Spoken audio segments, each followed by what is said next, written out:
Yes, yes. So I thought I'd do a little video taking a look at the making of 160 BPM tunes, taking a specific look at a new track of mine called Vale FM, which will be out this Friday on the 21st of April on Samsara Beats, a cool Sardinian bass label. Yeah, so in this video I just want to touch a little bit on the making of this tune and sort of talk a little bit about 160 BPM tunes in general and how they can sort of take into account a variety of different styles. So I'll just give the tune a little play and then we can take it from there.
Yeah, so that's the vibe for the first couple of minutes of the tune, and it sort of develops a little bit more, gains a little bit more excitement, and has a couple of slightly different segments of the tune, and this is sort of the second segment.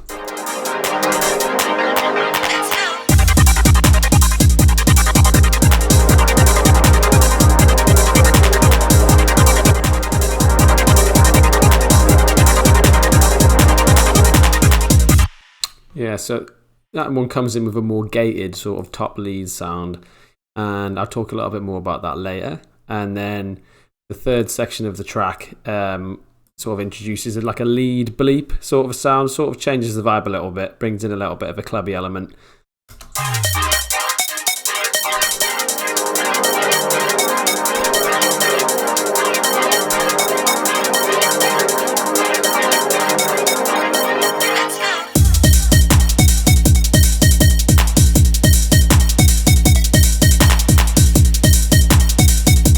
There we go. So that's a little overview of the track.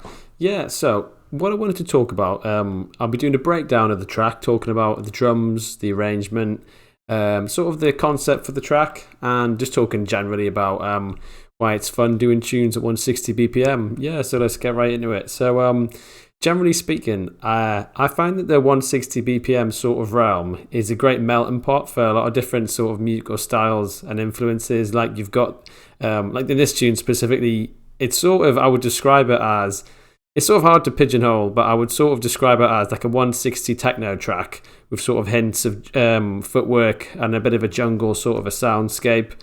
But yeah, so it's definitely not the most technical track in terms of traditional sound design, but it was really fun to make, to be honest. And yeah, had quite a bit of fun with some creative processing and sampling. And I think that can be equally as distinctive as sound design, and you can just have a lot of fun, make things your own, put your own spin on things, twist things up. So yeah, so the track concept for this one, there's a couple of sort of stories to this. So the main one is just a tower block near to where I live in Newcastle, called the Vale House Tower, and it's part of a big obelisk type structure, biggest structure around for ages, so it definitely is quite eye-catching, and yeah, very so I don't know, it just has a certain sort of mood to it, as you do with sort of cool tower blocks. And yeah, me and my mate imagined that there was like a pirate radio station there called Vale FM. So yeah, that was sort of the reason behind the name of the tune.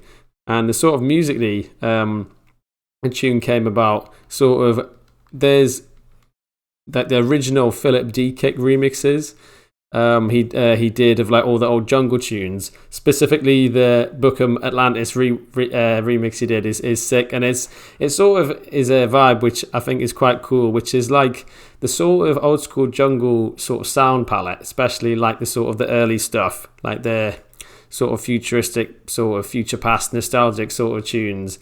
nice pads, but then instead of breaks, you've got like the 808-esque style drum kit or the 909 or sort of the footworky sort of syncopated drum rhythms in there. So that's sort of the vibe I was going for on this. Yeah. And interestingly, so let's get into the track a little bit. Yeah, so let's get into, so taking a look at the project. We've got, it's relatively straightforward. I think I sort of compensated with the sort of lack of sound design or traditional sound design with maybe trying to make it sort of with the arrangement, trying to make it interesting in that regard. But yeah, so we've got how I've arranged the project is the track actually started off, the initial point of inspiration in terms of like concrete sounds was I found this kick at loop in like a techno pack. It was like, I think the loop was originally 124 beats per minute. So I'll just solo the kick there. Oops, that's all sidechain to other sounds, classic FL. Right, I'll just reroute that again. And I really like the rhythm there, but originally that actually sounded like, I'll just make a duplicate of that. Originally that sounded more like this. Oop, not that.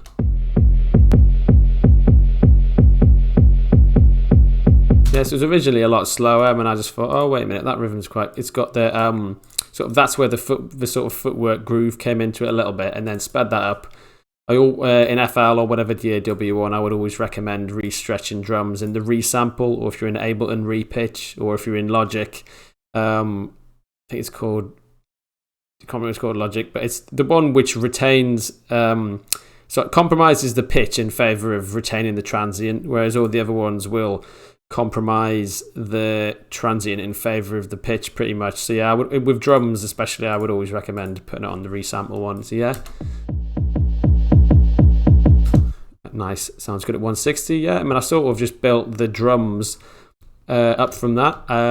So I think starting off, I was just getting a few drum sounds in, and I think it's always good to just have like a couple of, either just pre-grab some samples which you think would suit the tune before you even go into the tune. That's always nice. Or if you want a bit of a vibe in the project, just get a few sounds in and sort of have a little play around, but be quite selective about the ones you get in, just based off the sort of style you're going for with the track. So for this one, slightly old school sort of polish to it, so I was sort of tunes and sounds with that sort of a vibe.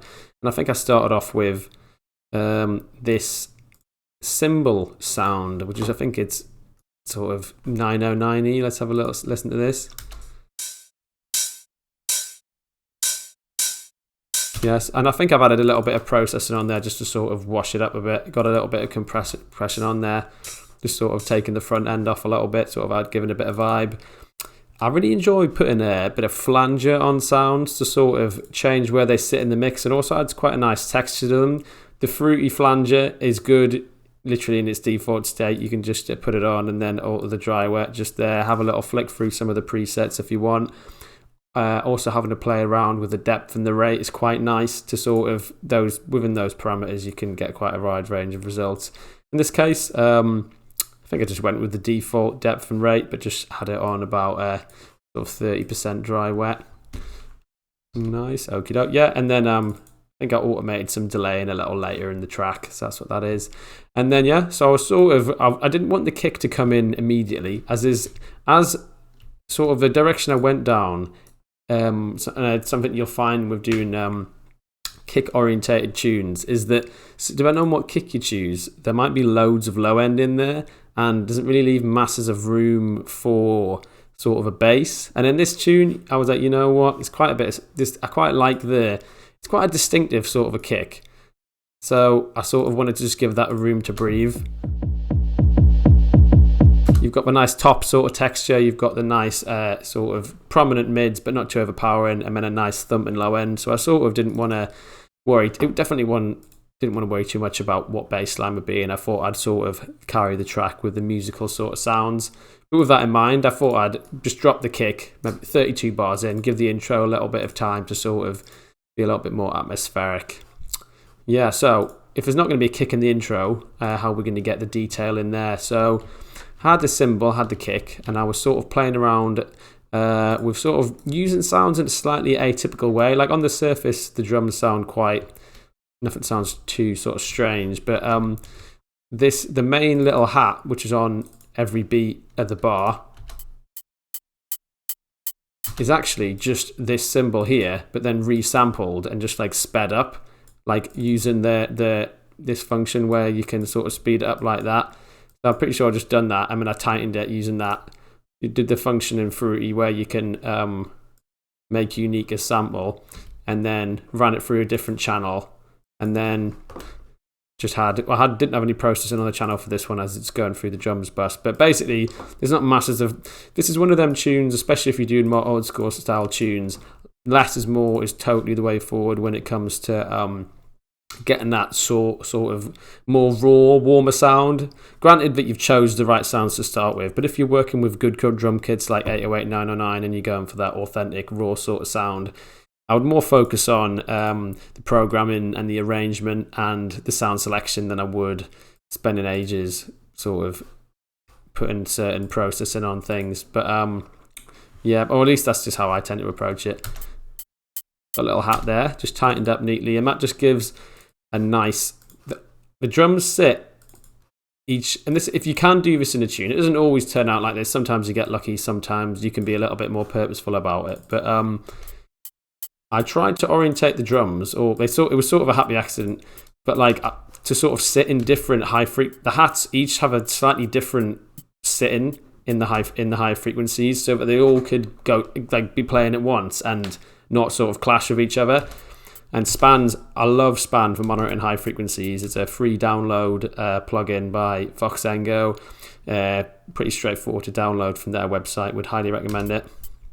And I usually have this after any master processing, just on my master channel, and you can just bring it up. Also, the correlation meter is really useful. You want to keep everything between 0 and 1. The closer to 1, the better. But if any sounds are dipping below there, then you're going to be having phase issues. So keep an eye out for that. But yeah, so I've got the hat, and then I've got a couple of different levels of volume of this open. I call it an open clap because once again it was a clap. But for some reason, when I dragged this sample in FL, it decided to like play it really short and speed it up from being a clap to like it just sped it up, similarly to how this hat sound is a sped up version of the cymbal. But yeah, basically it sounded like an open hat. So I put that on the offbeat, as you do, and so I've got the hat on the one and then the open hat sound on the offbeat with a slight difference in volume between each of the different audio chops. So here's the open clap sound or open hat. Tiny little difference in velocity there, and then these two together. Very basic, and then to sort of give a bit of rhythmic variation, to get a bit of the groove down, I sort of went for a sort of footworky-esque half-time clap going on in the middle of the bar and then one beat later, and then that sort of builds the groove a little bit.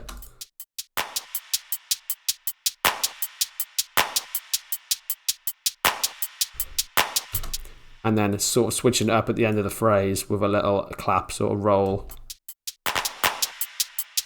And the cymbal comes in after 8 bars, so it's a fairly rolling sort of arrangement with just the sounds trickling in to keep the listeners sort of engaged. So I'll just listen to the musical sounds. I'll turn the other stuff. Sorry, we'll listen to the drums, turn the other bits off.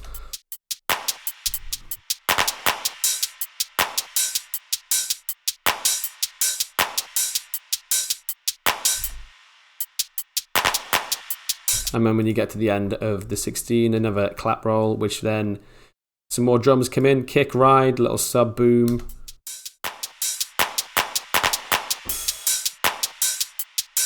I'll get the sub boom in. There we go.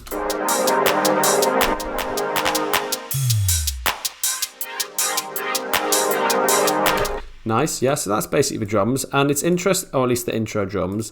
The clap, it's really interesting how you can use reverb really selectively. Like, it doesn't need to be on everything.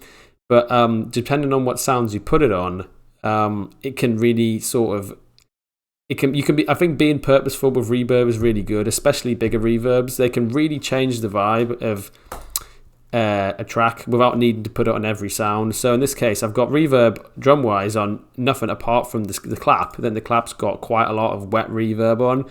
So let's just listen to that without the reverb on, then with the reverb on.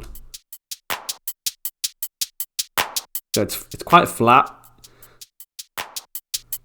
So it completely changes the vibe and adds a lot of higher frequencies and sort of creates a space for the track. But you just, once again, you don't need to put it on everything. Like you could have put a little bit on the hat or something, but you get that wet sound without needing to put it to sort of frees a bit more headroom up in your mix, creates a bit more the illusion of space or like an ambience of the tune without needing it on everything.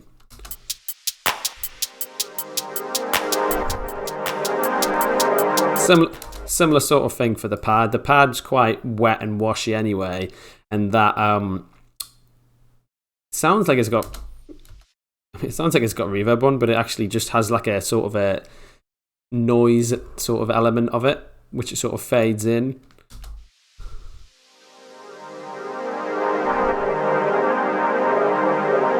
And I think why I really like this pad is that it's quite dynamic. It starts off not with nothing, but with a little bit of noise. And then as it goes through, it sort of crescendos and then sort of gets quite bubbly. It's got a lot of texture to it, and it was a great sort of melodic underpinning, which stayed in for quite a lot of the tune. Provided a lot of texture and sort of sustained sort of sound. Yeah, so that's pretty much how the intro's building. And then, yeah, so to keep the interest going, I've resampled the pad. I think I sped it up using that feature there to create another pad layer, which I ran into a different channel, which I called the pad top. And this is where I sort of went to town a little bit more on the processing. And mainly, I automated in gross beat doing a couple of variations of gated effects to sort of rhythmically really basically make the sound completely different from like the sustained pad layer. And also I'm using the resample function, so it's got pitched up as it's been sort of shortened. And then let's take a listen to that sound by itself.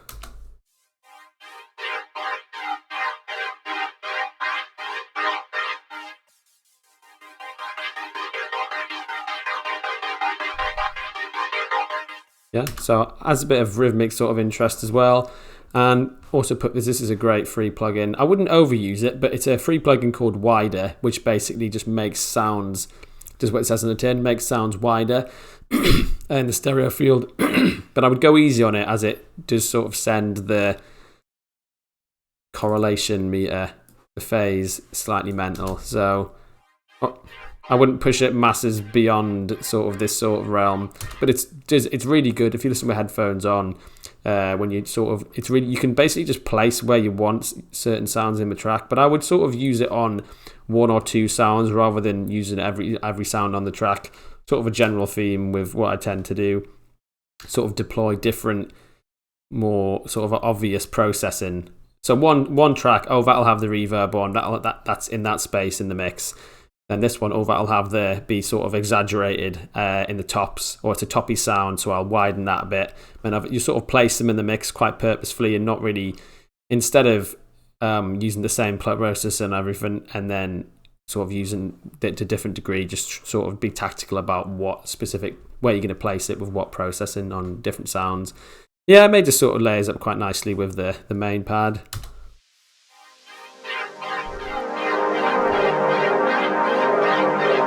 A little bit of volume automation trickling in, and I've done sort of blocky automation on the gross beat, and then I sort of introduced another, I think it was a 6. So these were like every quarter note or 8 note, alternating back and forth, and then for sort of some track development, I thought, okay, well, after it's rolled out a bit, the sounds are going to come in gradually.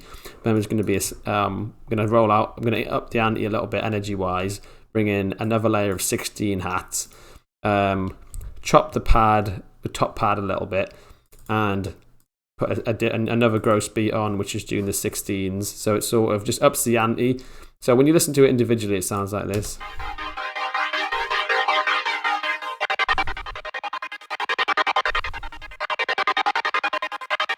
So a very distinct gated effect, and when you combine that 16 groove on one sound, it's quite cool to match that groove with other sounds. So I introduce a 16th note on the cymbal layer, So the drum sounds have built up quite nicely to this point, to where the 16 groove just lifts it a little bit more.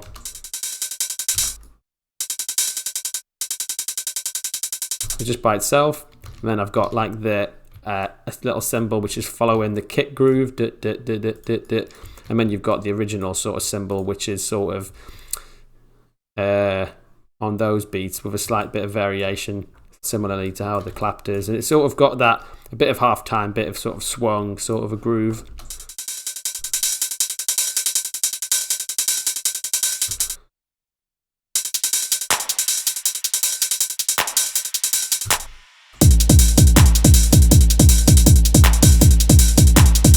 The kick just adds so much to the beat, hence why I was sort of, as soon as I heard that at the start of the tune, I was just like, yep, this is a sound which is going to be a great basis for, or backbone for the tune. It's got a lot of sort of character to it. Yeah, and then when with the drums combined with the change in the pads and just a little vocal, cheeky little vocal, sort of just adds a nice little lift to when a couple of minutes into the tune.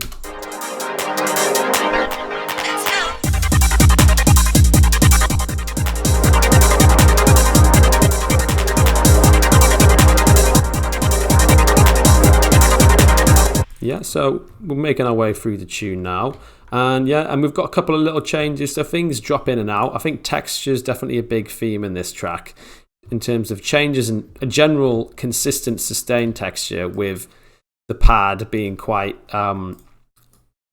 featuring a lot of the track, and the kick as well being, it's that groove again. It's almost like, although it's like a booming sort of kick with a lot of bass in, it's sort of, I sort of wanted to sort of contrast that or juxtapose that with the pad, because it's not two sounds you typically would hear together, like a booming sort of footworky kick groove and then a sort of long drawn out sort of atmospheric pad. Like often you might hear that more in the intro and then less, but I mean, I sort of wanted to keep that in, but obviously at some point it'd be nice to change that up in the track. So it sort of grows a little bit with some sort of cymbal layers changing out to like a little ride layer.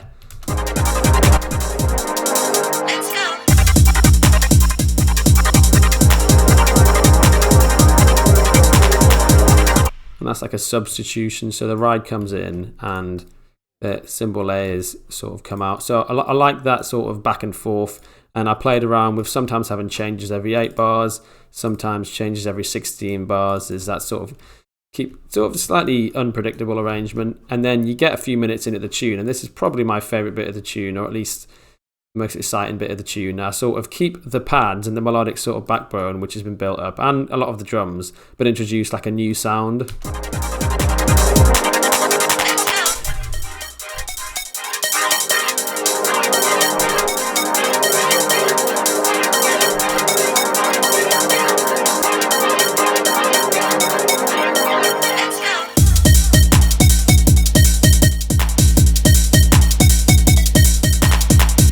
So definitely always good to have a nice little catchy riff in a tune. I enjoyed making the riff. It was just like a one-shot sound, which I put into a sampler and sort of jammed out a riff on. Let me find it.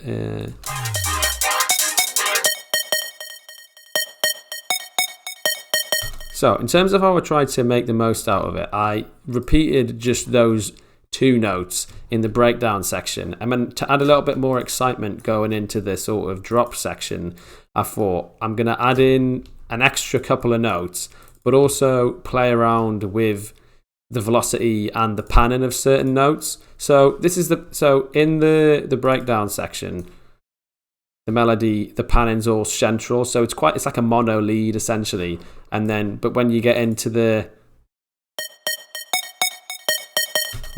drop section, it's just a couple of different changes. The panning, you get that stereo sort of satisfaction with a couple of notes being left and right, sort of alternating. And then also you get an extra little note added in sort of to develop the riff.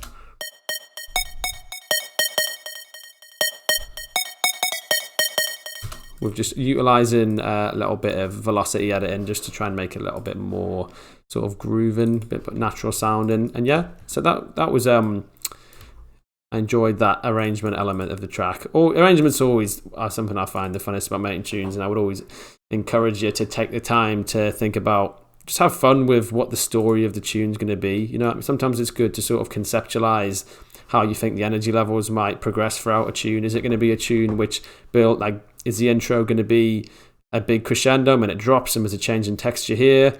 But this one, I sort of imagined it as sounds trickling in, and sort of over time you get to enjoy the sort of atmospheric element of it a bit. And then even when the sort of quote unquote first drop comes, it's still relatively atmospheric.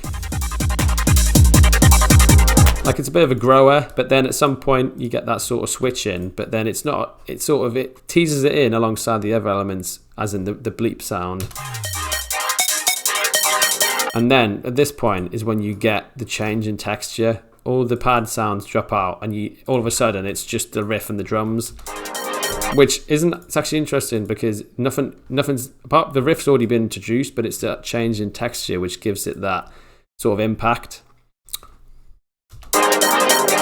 Less is more sometimes. I mean, granted, other tunes, there's many different ways to do this. Like, you could add in a new sound and then take out other sounds that you could add in. Maybe just like I could have added like a break beat or something to sort of separate the second half of the track. But yeah, in this one I just took a couple of sounds out and it sort of created a nice sort of stripped back sort of vibe.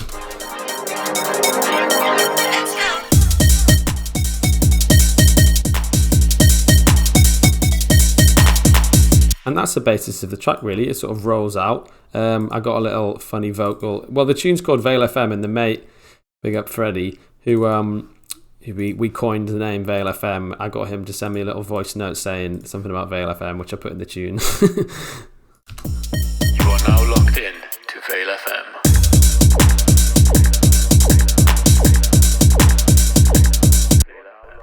Yeah, so always love dubbing out a vocal. Got a couple of different delays on there, some chorus. I decided to put just one of the preset telephone EQ settings on, the Fruity EQ, just because I just wanted to sort of make it sound even more like it sounded was through a telephone. Just compressing the mid, sort of overly compressing it as well. A little bit of reverb. You are now locked in to Vale FM. Really dubbing out the feedback. At least I think I did. Yeah, there we go. In the delay, just to have it last for ages and fill out the track a little bit. Yeah, and that's sort of the basis of the track. You've got other couple of little goodies in there. It's always good once you've got the full story of the track out to sort of spend that extra couple sessions or two on the tune, just thinking about where you can sort of add a bit more ear candy. And that's where I got up to this tune. I'd done the bulk of it, and I was like, right, if I can get a little bit more detail in, that would be good. And what I ended up doing was finding, I think, it was the sub boom, which I put in, because I struggled. I sort of didn't really feel like it needed a bass line per se, just because the kick wasn't really that sort of a tune. It was just sort of more of like an atmospheric-y sort of club track, not more drums and melodic driven rather than a need for like a bass lead. But yeah, so I sort of combined an additional ride, sort of like how a drummer would play a kick and a crash at the same time. I sort of added in a little sub boom, or a couple of different ones. Let's have a listen to that in the intro, and then later on in the track a bit lower, and I sort of combined that with a little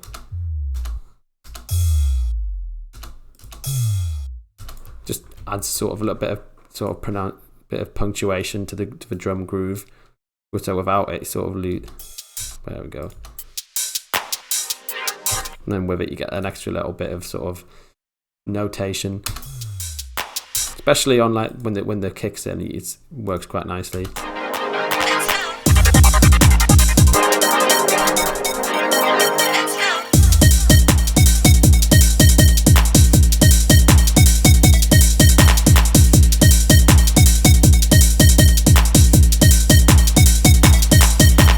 Yeah, and that is the bulk of this tune. Fun little 160 track, Vale FM, something I really enjoyed making, and by the time this video's out, it should be out now on Samsara Beats, so go check it out. And hope you enjoyed the video. If you've got any questions or sort of things to discuss about this, or any other suggestions for videos, just drop it in the comments. Nice one.